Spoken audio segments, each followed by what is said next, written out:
Presented by Monadic Music.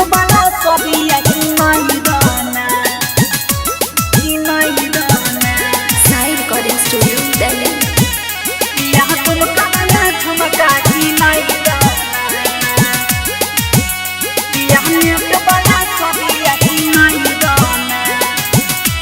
Music by A.B. Gupta.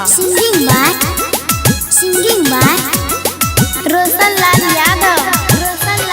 Deoghar बाजार पिया हरे सरिया के बिकरी देवघर बाजार पिया हरे सरिया के बिकरी होली नहीं दाना होली आई दाना पिया नेट वाला सरिया की नहीं दाना पिया नेट वाला सरिया की नहीं दाना दुमका बाजार पिया हरे झुमका के बिकरी दुमका बाजार पिया हरे झुमका के बिकरी हो कि नहीं दाना हकी नहीं दाना पिया दुमका वाला झुमका की नहीं दाना पिया दुमका वाला झुमका की नहीं दाना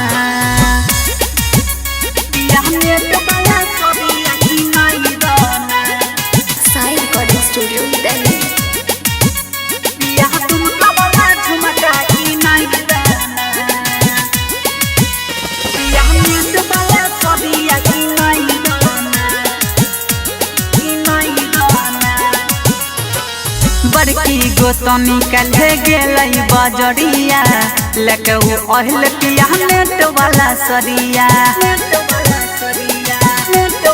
हाँ बड़की गोतनी कल्हे गेलई बजरिया लेके उ अहिल पिया नेट वाला सरिया बाका बाजार पिया हरे चोलिया के बिकरी बाका बाजार पिया हरे चोलिया के बिकरी हो कि नहीं दाना हो महंगाई दाना पिया बिल वाला चोलिया की नहीं दाना पिया बिल वाला चोलिया की नहीं दाना